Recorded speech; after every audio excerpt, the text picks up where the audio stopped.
Olá, quinto ano. Olha só, vou fazer agora então um vídeo de geografia, né? Passei para vocês da página 98 até a página 106, tá? Então nós vamos iniciar aí a unidade 3, né? As cidades e o trabalho.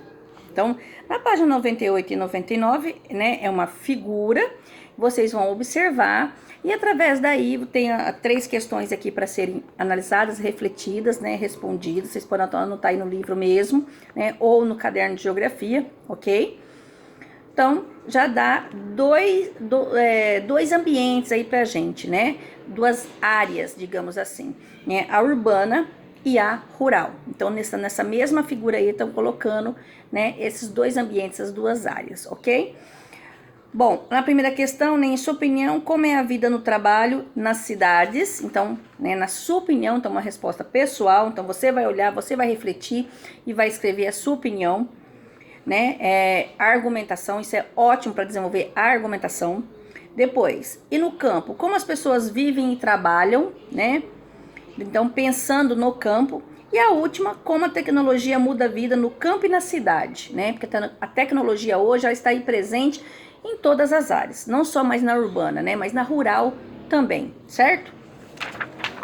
Então, nós já vamos para a página 100. Na página 100, o crescimento das cidades, né? Então, vem aí com o capítulo 5, o principal tema dele é o crescimento das cidades. Então, esse capítulo nós vamos tratar sobre isso. E na página 101, já vem as cidades se transformam, tá? Na página 100, né, tem aí um poema para vocês, né? Olhares e Trilhas. Quem escreveu foi Yara Machado Mendes, né? E é claro que o poema não está completo, então tá só, né, 4 estrofes aí, tá bem resumido. Ele tá pegando aquelas partes que realmente interessam dentro do tema que a gente vai trabalhar, certo? Então, olhando a imagem, lendo o poema, vocês vão responder as 3 questões que estão aí. Que tipos de paisagens são citados no poema? Bom, gente, são citadas, né, tanto a paisagem urbana como a rural, tá? Apesar que no desenho nós só temos a paisagem urbana, mas ela fala também aí no poema da paisagem rural. 2. Segundo o poema, qual foi o progresso criado pelo ser humano? Bom, ela cita, né, a criação de pontes, rodovias, casas, edifícios e uma cidade agitada, né? Então, olha só, pontes, rodovias, casas, edifícios e uma cidade agitada. Então, isso daí é a citação dela do progresso, né, no crescimento. 3. O que você acha que significam os versos? O homem fica perdido com o progresso descomunal que ele próprio faz criar. Bom, é claro aqui que, né, o que você acha que significa. Então, é uma opinião pessoal, uma argumentação sua, né? Na minha opinião, né, quando falo o homem fica perdido, né? Ele fica perdido na sua própria criação, né? Chegam a tal ponto que você não acompanha mais, porque, como ela fala, com o progresso descomunal, tá? Então, ficou tão grande, ficou tão imenso que a pessoa se perde mesmo, tá? Tanto em questão, no sentido próprio da palavra, né? Em se perder mesmo dentro da própria cidade, tá? Ou chega a um ponto que você não conhece mais, né? A sua cidade, a sua própria cidade, tá? Eu falo isso, né? Vamos citar aqui questão de Paulínia. Outro dia mesmo eu saí, fui lá pro lado do Copperlotes com meu filho, né? E falei, nossa, quantos anos faz que eu não venho para esse lado da cidade? E aí eu vi a grande mudança que já fez nessa região, né? Então, assim, eu já percebi, né, que eu tenho muita coisa da minha própria cidade que eu não conheço mais. Então, eu fico perdida dentro da minha própria cidade, tá? Porque o crescimento começa a ser, né, descontrolado, tá? E aí a gente acaba se perdendo, tá? Não no sentido de você ir para um lugar e se perder, né? Também, nesse sentido também, mas no sentido de não conhecer mais, né? Às vezes a gente anda aqui no centro de Paulínia e a gente vê quantas mudanças, né? Prédios sendo derrubados, construindo outros, casas sendo derrubadas, construindo prédios, sabe assim? São essas mudanças. Por quê? Porque tá um crescimento, né, vertiginoso, né, muito rápido, tá? E você não acompanha, porque também você tem a sua vida, tá? E a mesma coisa acontece em Campinas, né? Tem áreas aí em Campinas que vocês não conhecem, vocês não fazem noção de que existam, né? Ou como são, né? Justamente por causa disso. Porque se transformou numa grande, enorme, gigantesca metrópole, né? E ela continua crescendo. crescimento é vertiginoso, é descomunal, certo? Então, nesse sentido aí, certo? Né? E aí ele fala na última, que ele próprio fez criar, né? Que o próprio homem fez criar, é o próprio homem que faz isso, né? Ele começa, né? E aí vem outros e outros e outros e vai acrescentando, e aquilo vai se tomando uma proporção tão grande que você acaba se perdendo dentro da sua própria criação, certo? Então, na minha opinião, é isso que ela quer colocar aí, certo? Página 101, né? As cidades se transformam. Sim, cidades se transformam, que é o que a gente acabou de falar, né? Na questão do crescimento, né? Do desenvolvimento, do progresso, certo? Quanto mais pessoas, mais necessidades tem. Então, esse crescimento tem que acontecer, né? Como é que fala? Esse desenvolvimento, esse progresso tem que acontecer devido às necessidades das pessoas, certo? Bom, aí vocês vão ler o texto aí. Lá embaixo nós temos, né? Pela leitura do texto, a paisagem foi transformada? Sim, né, gente? Esse pequeno texto aí que vocês vão ler aí, né? O homem que espalhou o deserto, tá? Também não é o texto completo, é apenas um resumo, não, são tópicos, né? Pedaços aí do texto. Ele fala assim, ó, a paisagem foi transformada pelo trabalho do homem do machado, que era machado para cortar as árvores, contribuindo para que o país se tornasse um deserto puro, tá? Então ele compara aí, né, o machado, né, o trabalho do machado, né, que era para cortar as árvores, né? Então ele, através do machado, né, se fez um deserto e do deserto se construiu uma cidade, tá? Então, sim, foi transformada essa cidade, né? Essa paisagem foi transformada. Derrubou-se a mata, derrubou a plantação nativa para começar a construir a cidade, né? Depois tem uma pequena pesquisa, tá? Essas pesquisas, como eu já falei para vocês, é para, né, enriquecimento de vocês, tá? Então, não vou cobrar, mas aí vocês façam, né? Para poder ampliar o conhecimento de vocês, é muito bom, tá?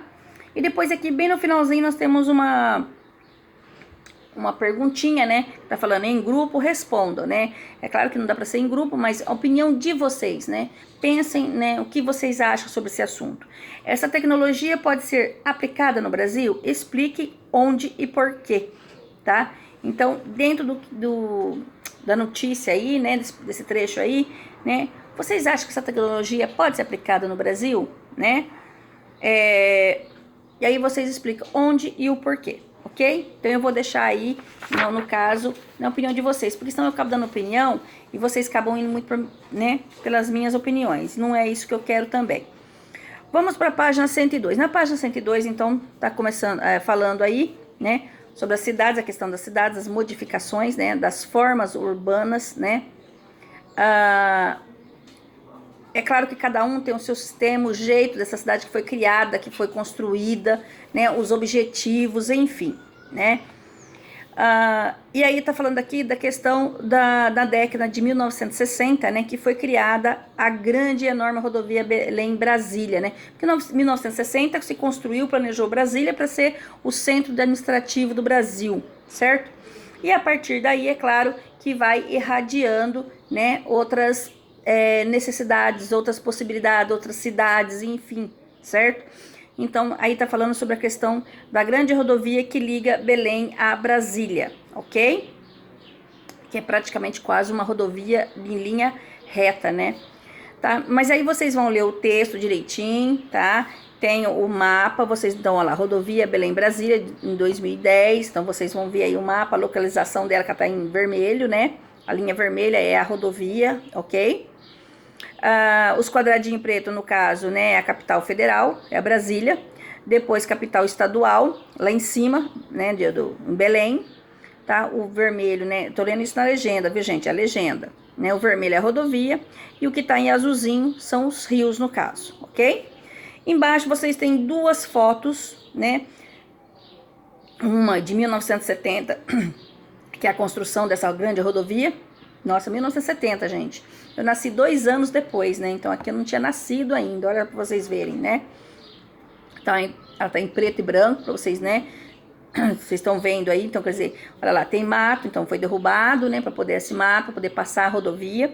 E depois já tem uma segunda foto por satélite, né? Que mostra um município de Dom Eliseu, no estado do Pará, acompanhando as margens da rodovia do Belém-Brasília, de 2017, né? Então, essa rodovia ela também corta cidades, né? Então, ela está cortando aí, né, o município de Dom Eliseu, tá? Então, vocês estão vendo aí que ela está passando bem no meio de uma cidade, ok? Aí, na página 103, né, tá falando sobre as formas dessas cidades.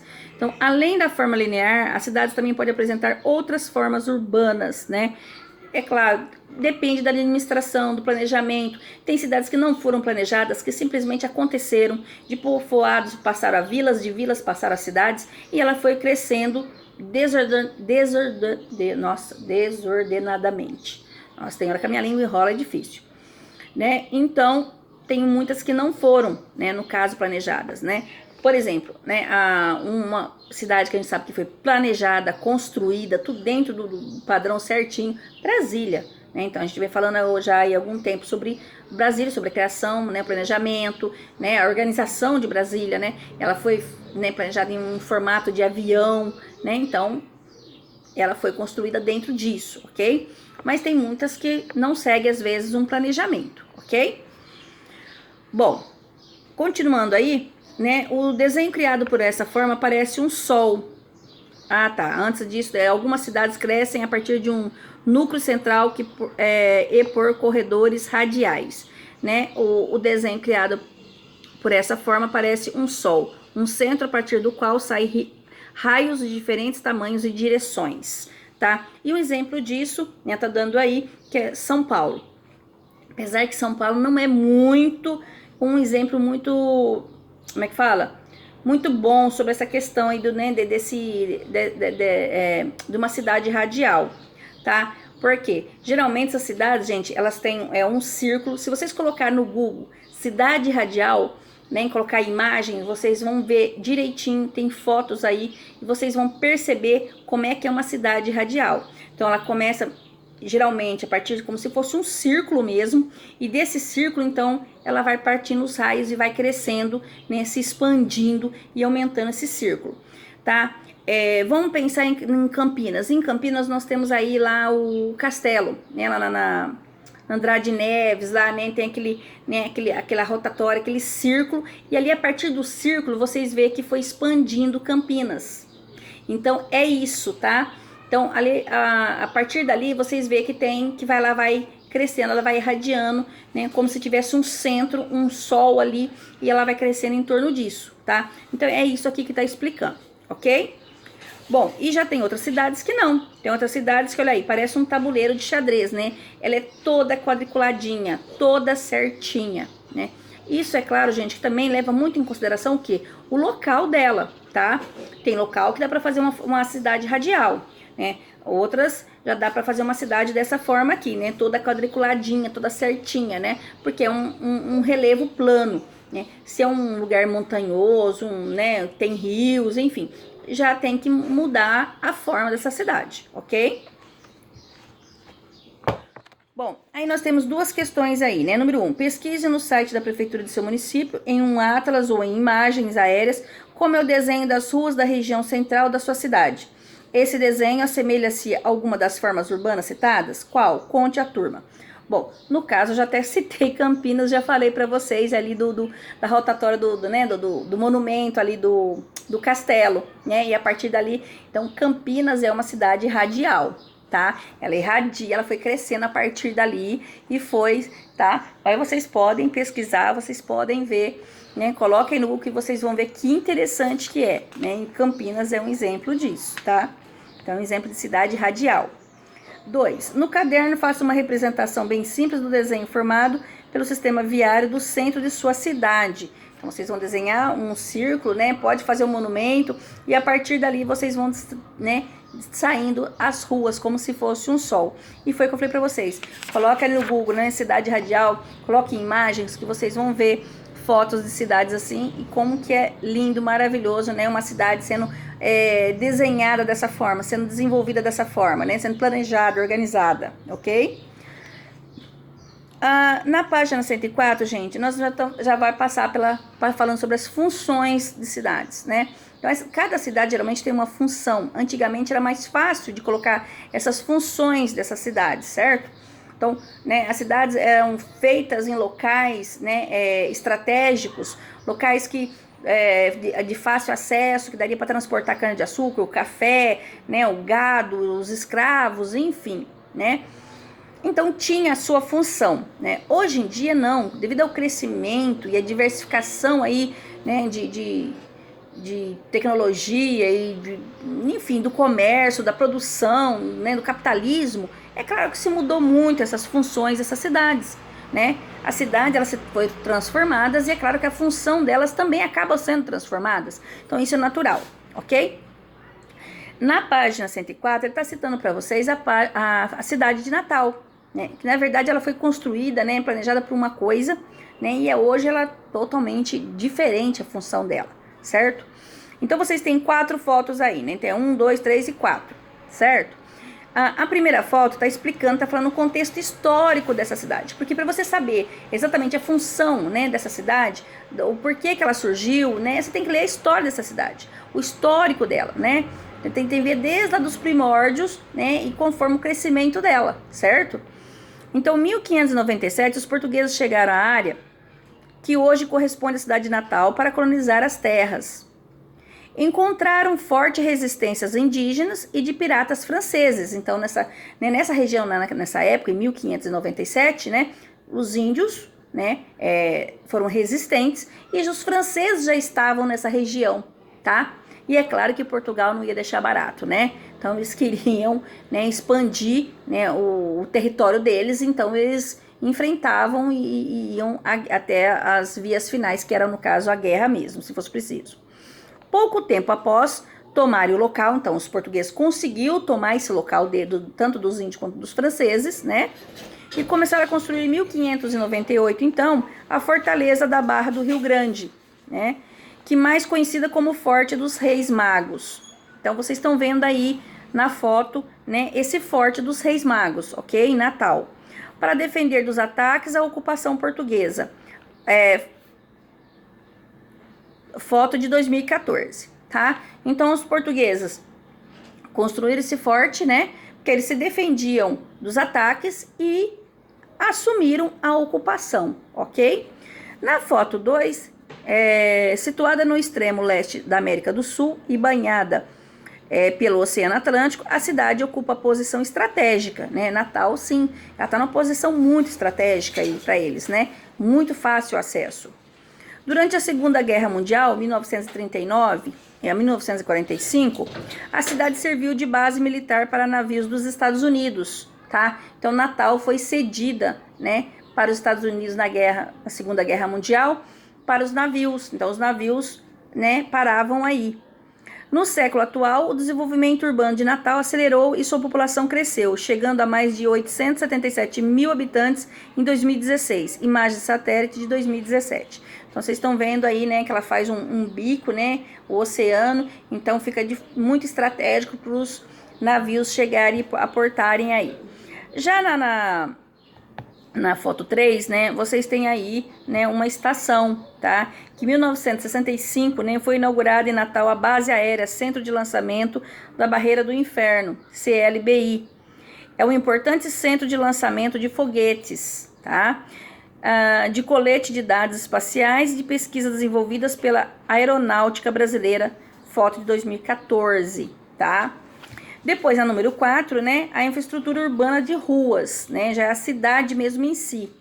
Né, linhas de ônibus, aeroporto, está organizada para que os visitantes possam frequentar praias e dunas, tornando Natal uma cidade turística muito procurada, foto de 2017. Então, olha só, né, de um forte, né, para a defesa, né, de invasão e ocupação dos portugueses, tá? Ela foi, né, daí desse objetivo, né, que era um ponto estratégico, foi para a Segunda Guerra, né, como auxílio na Segunda Guerra dos Estados Unidos, veio para, né, para uma área de lançamento, então ela começou a fazer aí uns estudos, pesquisas, né, da aeronáutica, tá, de lançamento de foguetes, enfim, de coletes, né, começou através continuou, depois veio para isso, e na quarta agora ela se transformou numa cidade turística. Então, tá vendo? O contexto histórico dessa cidade, ela passou por 4 momentos, tá? Então, para a gente saber realmente a função de uma cidade hoje, então nós temos que estudar tudo isso, trazer, né, desde lá dos primórdios da sua criação, né, o que aconteceu, como que ela foi se desenvolvendo, né, e realmente quais foram as funções dela e qual é a atual função dela, ok? Bom, na página 105, né, continua falando sobre a questão das funções, dos períodos, enfim. Então, vocês também têm outras fotos aí, tá? Vocês vão ler o texto, eu vou falando aqui direto já nas fotos, ok? Igual eu fiz com a página 104. Então, nós temos foto A, B, C e D. Então, na letra A, o Porto de Santos foi inaugurado em 1892, atualmente é considerado o porto mais importante da América do Sul, foto 2017. E realmente, ele é um dos portos mais importantes, tá? Não só agora, mas desde a sua criação. Ele também está num ponto muito estratégico, né? E ele, assim, ele transportava N mercadorias. Não só a questão da cana-de-açúcar, do café, gado, escravos, tá? O Porto de Santos, ele era muito, muito requisitado, era muito frequentado, tá? Muito utilizado, tá bom? Depois, na letra B, o prédio da Bolsa do Café de Santos foi inaugurado em 1922 e estava ligado à exportação do produto. Hoje o edifício abriga o Museu do Café, foto de 2014. Então, nós temos aí o Museu do Café nesse prédio, né, hoje em Santos, tá? Por quê? Porque toda a produção de café passava por Santos, né? Os grandes, enormes, gigantescos navios, as caravelas, enfim, tudo com carregamento de café, né? Partia aqui do Porto de Santos, ok? Depois na letra C, atualmente as ruas do Centro Histórico de Santos concentram restaurantes, hotéis, bares e uma agitada vida cultural, né? Se transformou hoje numa cidade cultural, né? Que tem aí patrimônios históricos, né? Que não podem ser modificados, nem derrubados, nem alterados, né? Porque faz parte da história do nosso Brasil, do nosso contexto aí dentro do Brasil, tá? E acabou se tornando, então, uma cidade turística também, né? Uma cidade aí dentro de contextos históricos, ok? Na letra D, Santos abriga maior jardim de orla marítima do mundo, com mais de 5 quilômetros de extensão, foto de 2017. Então, né, as maiores, no caso, maiores praias, né? Bom, depois nós temos duas questões. Número 1, qual dessas imagens você acha que melhor representa a economia da cidade de Santos e por quê, né? Bom, na minha opinião, gente, é a número 1, mas eu só vou falar isso. Eu quero que vocês criem a argumentação e a reflexão de vocês, né? Aqui é a resposta pessoal, porque ele fala, qual dessas imagens você acha, tá? Então é você tem que argumentar aqui. Número 2, agora vocês vão fazer uma atividade sobre a cidade onde moram. O professor encaminhará essa tarefa, tá? No caso, gente, essa tarefa aqui é para saber qual é a função de Campinas, da cidade que vocês moram. Né? Ela foi criada para quê? Né? Qual foi a primeira função dela? E qual é a função dela hoje? Tá? Então, vocês têm que fazer essa atividade pesquisando e vendo o desenvolvimento de Campinas, pelo menos em 4 momentos, né? O início dela, né? Depois um segundo momento mais importante, um terceiro momento mais importante e o atual, ok? Então, é isso. E na página 106, né, e última página que eu passei para vocês, acho que é a última página, deixa eu dar uma olhadinha aqui no meu planejamento, gente, 106, é isso mesmo, até a 106. Então, continua falando aí sobre a questão, né, de cidades, né, e que muitas cidades, né, hoje em dia foram criadas para lazer, para o turismo, para descanso, tá? Então, vocês vão ler o texto aí, certo? Depois tem, conheça alguns lugares turísticos brasileiros nas fotos a seguir, né? E até hoje, gente, eu vou até fazer um exemplo bem básico aí, né? Tem uma cidadezinha lá em Minas, né? Que é o Capitólio, lembrei o nome, eu tava esquecendo o nome. Capitólio. Ninguém conhecia essa cidade, ninguém via falar nada dessa cidade, né? Lá da cidade onde eu nasci, essa cidade é 300 quilômetros, é muito próximo, né? Mas ninguém sabia nada sobre essa cidade. E de repente, Capitólio explodiu, né? Todo mundo vai para Capitólio, ficou famosa, né? Criou-se um turismo grande lá. Devido ao quê? As cachoeiras. Se descobriu as cachoeiras, as pessoas viram que era um lugar muito bom para se descansar, para se ter lazer, e está crescendo assustadoramente. Olha para vocês verem. Isso em pouquíssimo tempo, né? De alguns anos para cá, tá? Então, isso acontece muito. Então, é mais ou menos o que está falando aqui. Alguns lugares que foram feitos para isso, para a pessoa relaxar, descansar, ter um momento de lazer, um momento de férias, ok? E aí acabam crescendo.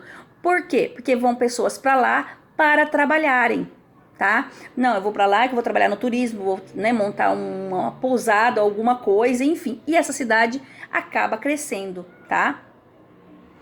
Então vamos lá, na primeira foto aí vocês têm Gramado, no estado do Rio Grande do Sul, 2017. Então Gramado é uma cidade assim, ela é direcionada para o turismo, para o descanso, é muito famosa, né? É o friozinho de lá, enfim. Na segunda foto vocês têm o Bonito, no estado do Mato Grosso do Sul, em 2015, né? Que são se não me engano, é lá que tem a piscinas naturais de água quente, águas transparentes, é tudo, né, sem contaminação, é lindo e maravilhoso. Vocês estão vendo na foto as pessoas dentro da água aí, então, né, então as pessoas vão também para relaxar, para descansar, para fugir da correria das cidades, ok? Bom, agora aponte elementos que expliquem por que essas cidades têm função turística, né? E eu já, nos meus comentários aí, já falei alguma coisa para vocês. Então, vocês vão fazer esses apontamentos, né? Olhando para essas fotos aí, por que uma e outra tem nessas funções turísticas, tá? Depois, minha coleção de palavras de geografia. Você viu que o turismo é uma atividade do setor terciário da economia. Sim, terciário, né? Primário, que é o extrativismo, agricultura e agropecuária, né? Que extrai recursos naturais. Secundário, industrial, transformação da matéria-prima. E o terciário é o produto, né? É produto, serviços, né? Enfim. E o turismo entra, então, nesse setor terciário da economia, tá? Então, nós temos a palavrinha aí, turismo. Então, número 1, apresente uma definição para turismo. Então, vocês vão pesquisar o que é essa palavrinha turismo, o que ela significa. Vai escrever aí. 2, o seu município possui atrações interessantes para um turista visitar? Escolha uma e o porquê. Sim, gente, Campinas existem sim, né? Vocês vão pesquisar e vocês vão achar, existem muitas áreas turísticas, museus, teatros, enfim. E tem muito contexto histórico dentro de Campinas, certo? Então fica aí para enriquecimento de vocês. Beijo!